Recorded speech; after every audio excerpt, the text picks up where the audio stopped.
Bonjour, je suis contente de parler à des jardiniers. Alors, je m'appelle Jeanne d'Arc-Lavoie, puis je suis présidente du regroupement des jardiniers écologiques de la péninsule acadienne. Puis, je donne des cours depuis 10 ans dans la péninsule, des cours de jardinage. Et beaucoup de gens se sont déjà inscrits. Et on est presque à 1500 jardiniers qui ont suivi les cours actuellement. Alors, je vous souhaite bon cours. Alors, on va parler du plan du potager, son emplacement, la préparation du terrain, puis le sol et ses amendements. On va commencer par organiser notre jardin. Puis la première chose qu'on va faire notre liste. C'est important de faire la liste des légumes qu'on veut semer pour avoir la grandeur de notre jardin aussi. Ça va nous donner notre grandeur. Et rêvez pas trop en couleur là, pour mettre 10, si vous commencez cette année, mettez pas 10 plants de tomates, puis avoir des légumes pour l'année. Commencez lentement, mais sûrement. Alors, vous allez faire la liste, vous allez tenir compte aussi de la rotation des cultures, puis du compagnonnage. On va en parler plus tard de ces deux choses-là.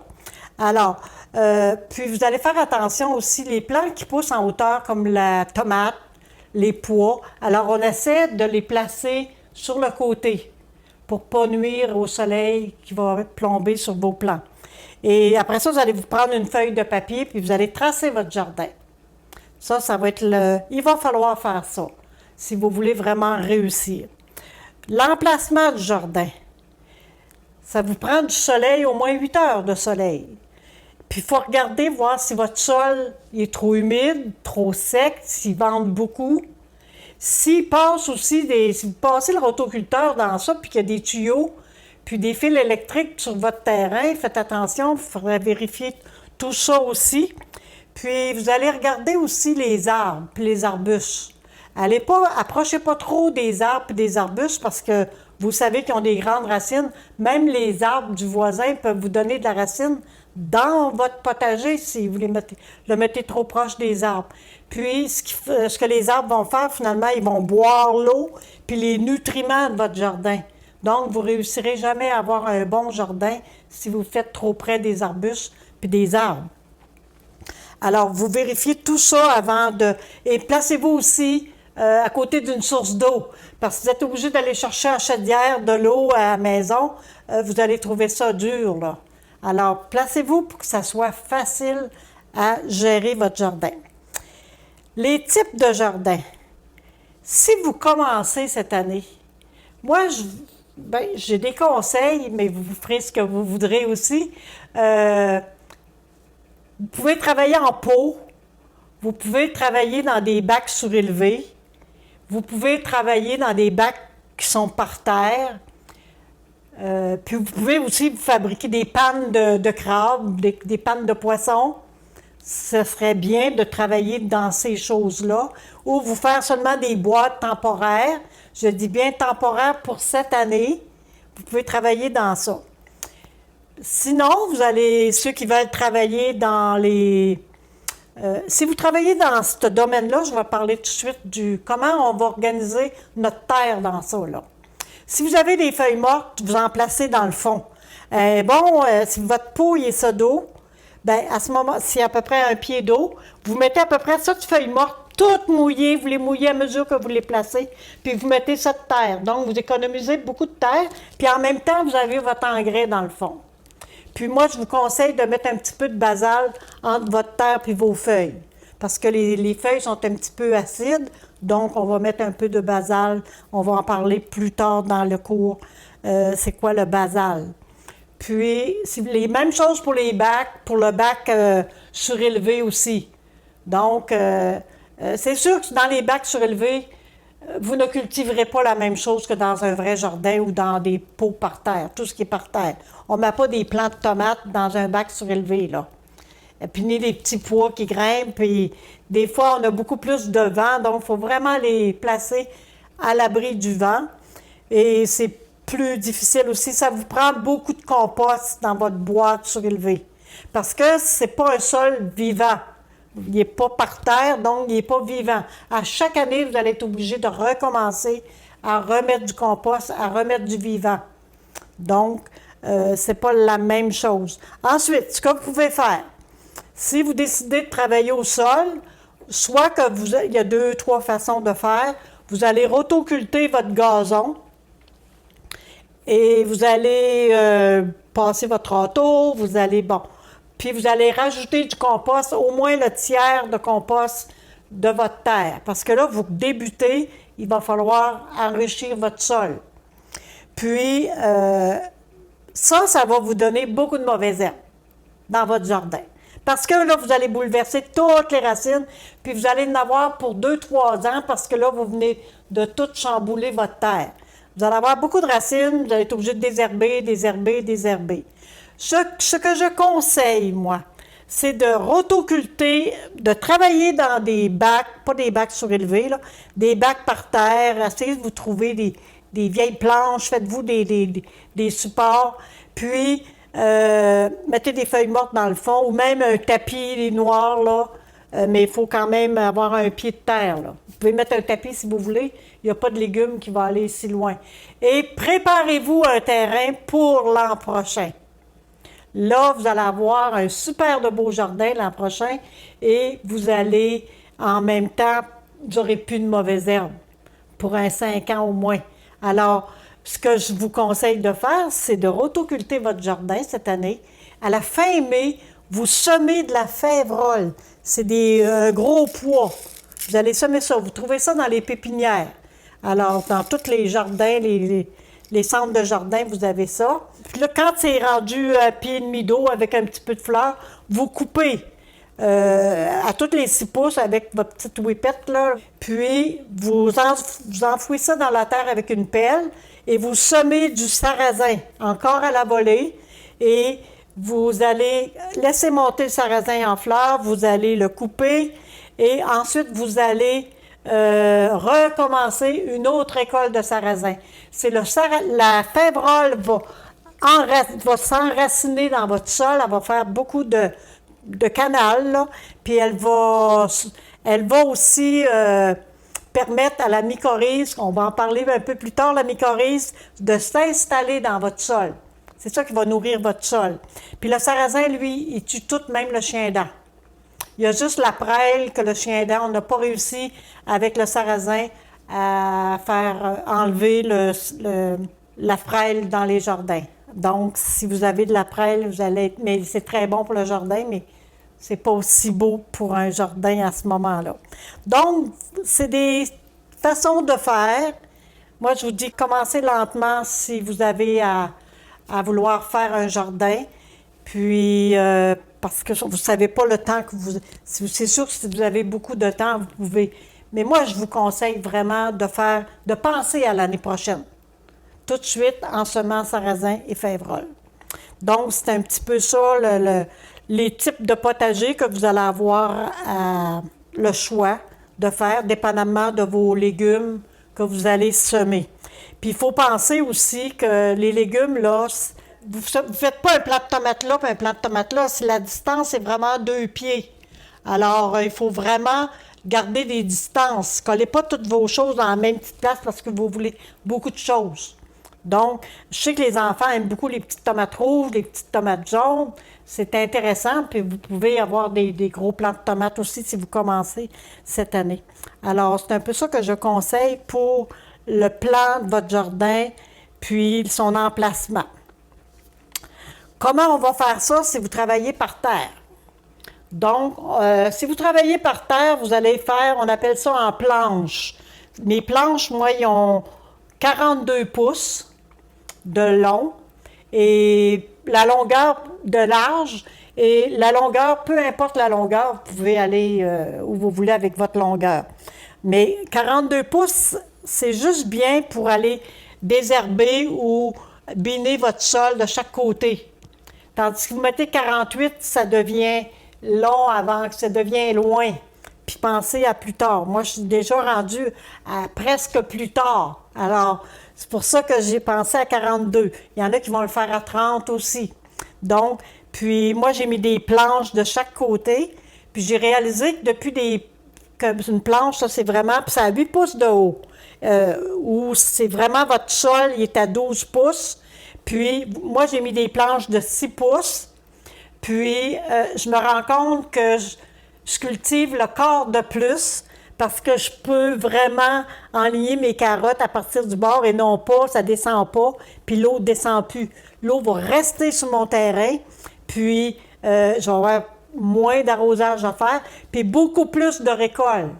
Donc, j'ai un quart de plus de récolte en mettant des planches chaque bord.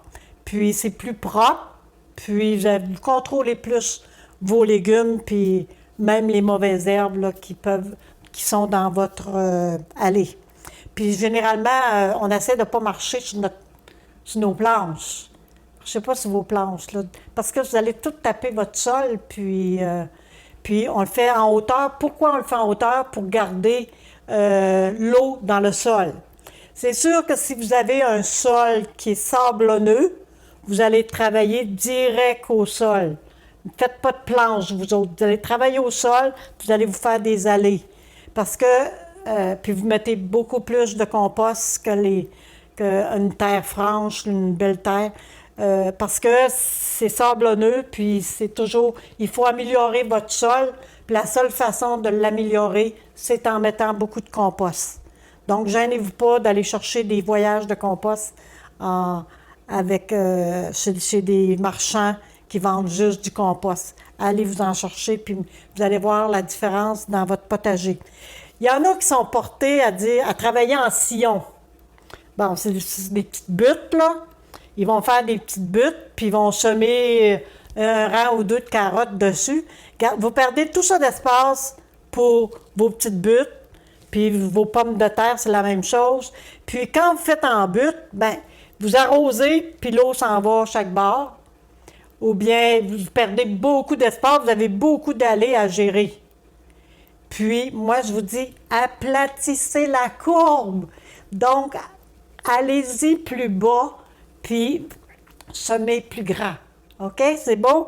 Puis, vous allez avoir, il y a aussi, quand vous travaillez en sillon, le soleil va toucher à vos racines beaucoup plus proches. Les racines sont proches, là. Puis, le soleil va faire brûler vos racines. Donc, je conseille vraiment de travailler en planche. Alors, comment on va préparer notre jardin? J'ai commencé, on va faire des planches. Puis, on va essayer aussi de minimiser notre espace. Oui, on n'a pas grand, donc on va essayer de minimiser notre espace. On va se placer des clôtures. Bon, des clôtures, là, il y en a de toutes sortes. Il y en a qui sont faits en broche, il y en a qui mettent 2 poteaux, de la corde, ils vont glisser de la corde dans ces poteaux-là. Puis, il y en a qui vont prendre des branches, ils vont faire un tipi avec ça et ils vont laisser monter le petit pois sur ça. Il y a les pois qui grimpent, il y a aussi les cocombes, les courges, les citrouilles. Donc, vous pouvez tout placer ça sur une clôture au lieu... Parce que la citrouille puis les courges, là, ça s'étend. Les cocombes, ça s'étend dans votre jardin, ça, là. Et ça prend tout l'espace. Surtout, ne mettez pas ça dans vos boîtes surélevées. Si vous les placez vraiment dans une boîte surélevée, mettez-les dans le bout puis laissez-les glisser par terre et non pas aller se répandre dans les carottes puis dans les petites feuilles. Alors, on va les placer sur, pour les courges, les citrouilles, cocombes, je vous dirais, cocombes non, mais citrouilles, courges, parce que c'est plus gros. Placez ça sur de la broche. Puis quand la citrouille est plus grosse, vous pouvez même prendre un cerceau de tomate, vous le tournez de bord, vous mettez une planche, puis vous assoyez votre citrouille dessus. Puis votre melon, c'est la même chose avec les melons puis les courges. Donc, ils ne sont pas par terre à venir toutes jaunes en dessous puis à pourrir. Puis vous les laissez grossir dans les airs parce que c'est quand même pesant, là. Alors, vous pouvez trouver des trucs aussi pour une boîte, vous les mettez dessus à la hauteur où elles poussent. Alors, vous allez économiser beaucoup d'espace dans votre jardin, puis vous allez avoir des beaux melons, puis des courges. Vous pouvez essayer ça, c'est très, très bon.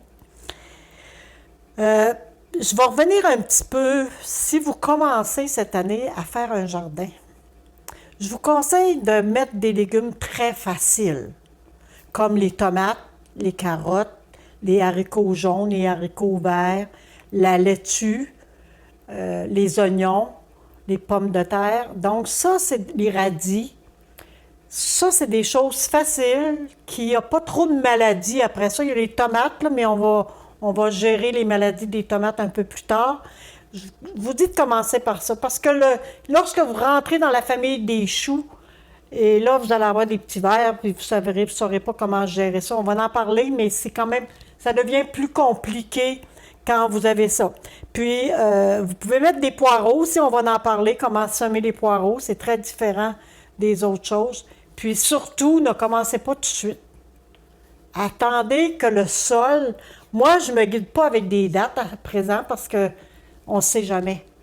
Mais si le sol est à 10 degrés Celsius là, puis que la nuit il fait toujours 10 degrés Celsius, ça ne descend pas plus bas, vous pouvez semer. À l'exception peut-être des carottes là, qui aiment le froid, la laitue, mais il ne faut pas que ça descende trop bas non plus. Alors, attendez, avant tout le monde est pressé, là. On veut tous s'en aller dehors. On veut tout arranger votre terrain, mettez ça prêt. Puis quand ça sera le temps, bien, on pourra le faire. Puis, il y a la question des semis aussi. Parce que, oui, vous allez faire un jardin. Il ne reste plus grand semis qu'on peut faire dans la maison. Il y a le cocombe, la courge, le maïs. Moi, je démarre toujours mon maïs avant parce que je l'ai plus tôt. Alors, tout ça, je vais partir ça, moi, vers le 12 de mai. Puis, je vais placer ça en terre vers le 15 juin. Il faut que le cocombe, la courge, le melon, ça demande un sol très chaud, le cocombe aussi. Donc, puis votre plant, il va être à peu près ça d'eau. Alors, il va être juste correct pour mettre dans la terre. Il y en a qui vont semer direct au sol. C'est correct aussi. Mais le reste, là, il est trop tard pour faire des semis dans la maison. Moi, ils sont tous démarrés. J'ai des beaux plants de tomates. Mes piments sont démarrés, mon persil. J'ai mon poireau. Donc, ici, je vais faire une petite... parce qu'il y en a qui sont encore au semis dans la maison. Ça, c'est les deux plats, c'est du poireau. Moi, je les ai transplantés il y a 2 semaines. Puis, il était presque aussi gros que ça. C'est plus facile quand le poireau il est gros. Il y a beaucoup plus de racines. Et ça prend une éternité à tout transplanter à nouveau. Puis là, ils vont avoir de la difficulté à revenir. Ça va prendre plus de temps. Et à vous et aux plants de grandir. Donc, moi, j'attends que mes plants soient vraiment plus gros. Ici, il y en a, j'ai vu des petits plants de rien, là. Ici, là, j'ai fait ça hier. Puis regardez mon plant, je l'ai transplanté hier. Donc, il était gros, beaucoup de racines déjà. Alors, c'est préférable de faire ça un peu plus tard. C'est la même chose avec les tomates. Les tomates, on voit, j'en ai 2 plants ici, je vais vous montrer, là. Il y a un plant ici qui n'a presque pas de... J'ai attendu, là, pour faire le cours. Il n'y a presque pas de terre dedans. Quand je l'ai fait il y a 3 semaines, j'ai mis juste cette terre, puis j'ai mis le reste là. Là, je suis rendue à placer de la terre jusqu'au bout. Là, je vais rajouter ma terre jusque-là. Puis, il va s'enraciner. Vous allez voir, là, les photos. Il va tout s'enraciner, ça va venir blanc de racines. Puis, vous voyez, ma tige est solide parce qu'ils sont sous la lumière, très proche de la lumière. Mettez pas votre lumière là parce que ça va grimper en longueur. Donc, ceux-là, ils viennent juste d'être faits. Puis, ceux-là, ils vont aller dans la serre, ceux-là vont aller dans le jardin. C'est pour ça qu'ils ont 1 mois et il reste encore 1 mois, eux autres, à pousser. Tandis que celui-là, mes plants vont dans la serre, c'est pour ça qu'ils sont plus gros. Puis là, celui-là, regardez, il est rempli jusqu'au bout. Puis, ah oui, je voulais vous montrer aussi. Si on voit ce plan-là ici, cette tige-là, c'est bon de l'enlever. Puis quand vous arrivez au jardin puis que vous voyez des tiges qui poussent dans la terre, une deuxième tige, enlevez ça. Celle-là, on va la garder, mais si elle est pour aller dans la terre, on va la couper pour donner de la force au plan principal. Il y avait une autre chose aussi. il y a le pH du sol. Comment on va analyser notre pH du sol? C'est très, très facile. Vous allez prendre un pot maçon. Vous allez le remplir de terre. Complètement de terre à la même place. Vous allez vous faire un trou, là, puis vous allez mettre ça dans votre pot maçon. Vous allez rajouter de l'eau. Si votre terre est mouillée, vous n'avez pas à ajouter d'eau. Puis là, vous allez prendre une petite languette pour le pH de la piscine ou pour l'urine humaine aussi. On a ça à la pharmacie. Et vous placez le petit bâton dedans, puis vous allez voir vous allez avoir votre pH de votre sol. C'est aussi simple que ça. Vous laissez ça 24 heures dans le pot. Moi, je mets de l'eau, puis je le laisse 24 heures tremper, puis après ça, je mets mon petit bâton. Puis le pH normal, un beau pH, c'est 6,5. Donc, allez-y entre 6 et 7. 6,5, c'est l'idéal pour presque tous les plants, les légumes du potager. Ensuite, là, je vais parler du sol parce que un légume, ça mange. Vous allez aller au marché, vous allez avoir un beau brocoli, un beau chou-fleur, un beau plant de céleri, puis vous allez dire, hey, c'est beau, c'est bon à manger. Il faudra aller voir qu'est-ce qu'il y a dans votre plant de céleri. Est-ce que tous les nutriments nécessaires, puis naturels, biologiques, qu'il devrait avoir? Donc, moi, c'est pour ça que je dis un sol, ça mange, c'est ma principale priorité, finalement, c'est de nourrir mon sol pour que mes légumes soient pleins de nutriments puis biologiques. Okay? Même mes engrais, tous les engrais sont biologiques, faits maison. Et la même chose pour le compost, c'est un compost fait maison. Alors, dans le sol, on va voir des gaz. Donc, il y a de l'air dans le sol, puis il y a les gaz qui sont créés aussi par la décomposition de la matière. On voit ça dans qui vont porter les déchets, là. Alors, puis on voit les gaz sortir dans les tuyaux. Donc, les matières organiques produisent du gaz. Il y a le liquide aussi, donc il y a l'eau, puis les sels minéraux qui se dissouent dans la terre. Puis on a les solides, on a le sable, les roches, le gravier, on a de la matière organique vivante. Donc, notre compost, on a de la terre, en plus, on a des organismes vivants. Et ça, là, écoutez-moi bien, il y a des animaux, puis il y a des fleurs dans la terre. C'est microscopique, où on les voit souvent. Donc, il y a des petits mammifères, il y a des vers de terre, il y a des colamboles, vous avez des cloportes, des mollusques, vous avez tout ça dans la terre qui bouge, qui font des galeries et qui travaillent votre sol et qui travaillent votre matière organique.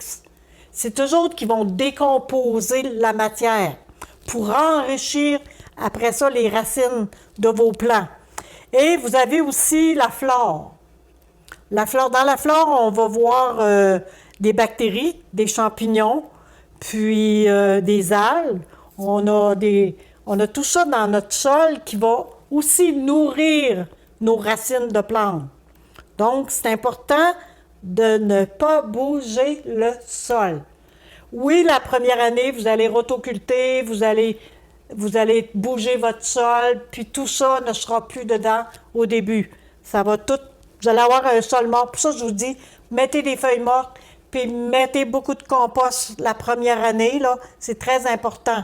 La deuxième année, troisième, quatrième, cinquième année, ne touchez plus à votre sol. Vous touchez votre sol quand vous placez du Vévrol et du sarrasin pour enrichir votre sol. Après ça, vous ne passez plus de gros tracteurs et de rotoculteurs dans votre sol. Vous touchez seulement le 4 premiers pouces avec votre petite gratte. Moi, j'aime beaucoup cet instrument. Vous avez aussi la petite gratte à 3 dents mais vous ne bougez pas plus. Vous déposez votre compost au printemps, puis vous bougez juste le 4 premiers pouces. Parce que là, vous allez mettre vos racines, ils vont s'en aller dans le sol qui est vivant. Alors, j'espère que j'ai réussi à vous convaincre de ne pas toucher votre sol. Puis quand votre sol est glaiseux, vous dites là, j'ai de la matière est dure. Oui, vous pouvez à ce moment-là, ce qu'on va faire à chaque printemps, je crois que vous prenez une fourche à 4 dents ou 4 dents, là, puis vous allez la placer dans votre sol droit et vous allez juste faire ça comme ça avec. Vous allez avancer d'un pied, vous allez faire ça. Mais pas surélever tout ça. Vous allez aérer votre sol. Puis il se vend aussi des grelinettes. La grelinette, elle a un 20-24 pouces de large. Ça va mieux, là. Puis là, vous la plantez dans la terre, puis vous secouez, puis vous venez un petit peu en avant, puis vous en allez comme ça. Moi, j'ai ma fourche, puis j'aime ça, puis c'est correct comme ça aussi. Puis ça va aérer votre sol, mais vous ne la tournerez pas de bord. OK? Vous allez vraiment... puis, l'hiver aussi, je mets des plastiques sur mon sol pour ne pas... parce qu'il y a beaucoup de neige. Donc, si je ne veux pas perdre ma matière organique qui est restée dans ma terre, je vais placer aussi des toiles noires. C'est possible noir ici. Puis, généralement, on trouve ça chez... Je vais vous le dire, un petit secret, là. C'est Home Hardware, tout ce qui est, pas juste Home Hardware, mais toutes les cours à bois. Il enveloppe le bois avec ça, puis les donne. Au lieu de les mettre dans la poubelle, allez les chercher, puis ça coûte rien, puis vous allez mettre ça sur vos jardins à l'automne, et vous l'enlevez au printemps. Puis quand vous enlevez ça, là, vous voyez, c'est plein de verre, et la vie est vraiment restée dans le sol. Puis votre matière organique est restée là aussi. Elle n'est pas partie en profondeur avec la neige. Puis on ne met jamais de compost à l'automne. Parce que dès que vous mettez du compost, il pleut, la neige va fondre, puis tout votre jus de compost, votre thé de compost va rentrer plus loin et vous perdez tout. Donc, vous êtes mieux de... C'est sûr que c'est... On met un plastique. L'idéal, là, c'est vraiment de mettre un plastique pour sauver notre terre, notre terrain. Alors, les sortes de sols. On va parler des sortes de sols aussi. On a les sols sablonneux. On a parlé tantôt qu'on ne faisait pas de planches. On va travailler direct au sol et on va l'améliorer avec le compost. Vous allez voir que le compost, il est important tout le temps. Puis un bon compost, là, c'est pas le petit sac de compost de vache ou de mouton qu'on va chercher au magasin à 2 piastres, là. Il y a à peu près une tasse de fumier de mouton dans ça, puis le reste, c'est de la tourbe puis de la terre. Donc, ça n'a aucun nutriment, là. Le compost de crevettes, le compost marin qui est très bon, mais si vous avez besoin de beaucoup de compost, allez le chercher chez un marchand qui vend le compost au camion. Ensuite, on a les sols limoneux. Ça, le sol limoneux, là, il y en a, quand il pleut, là, on le prend dans nos mains, puis c'est comme un savon. C'est gluant, puis c'est pas encore de la glaise, mais ça se rapproche de la glaise. Alors, c'est des sols très, très riches, ça. Les sols limoneux puis argileux, c'est très riche. On n'aime pas trop ça parce que la terre est un petit peu plus dure, mais c'est les terres les plus riches qu'il n'y a pas. Alors, vous pouvez les travailler à l'automne, juste avec encore la grelinette, là, pour les aérer. Ensuite, vous mettez votre toile. Puis, le meilleur moyen pour le rendre plus poreux, c'est d'ajouter du compost. C'est la même chose avec les sols argileux. Vous savez c'est quoi? C'est très compact. Et c'est des sols qu'il ne faut pas travailler quand il pleut. Vous allez dire, ben oui, ça va bien mieux parce qu'il est tout mou, ça va bien se travailler, mais ça va venir du ciment. Vous allez faire du ciment avec ça si vous travaillez ça quand c'est mouillé. Donc, on travaille aucun sol quand c'est mouillé de toute façon. Alors, vous allez... Puis la terre franche, c'est une belle terre qu'on a depuis 2-3 ans, qu'on a fait du sarrasin, de la févrole avant. C'est un sol très, très riche. On appelle ça une terre franche. Et la fameuse terre noire, à 1 piastre du sac. Puis c'est pas cher, mais ça ne vaut rien et c'est une terre très acide. La terre noire, là, elle est faite pour boucher des trous dans votre parterre, puis encore. Elle n'est pas faite pour d'autres choses que ça. Alors, pour boucher des trous. C'est vraiment pour boucher des trous. Allez pas acheter ça pour d'autres choses. Alors, c'est ça, là. Si votre terre est très acide, ben là, vous allez mettre de la chaux, là. Parce que, généralement, on met un petit peu de chaux aussi quand la terre est argileuse. On va rajouter de la chaux.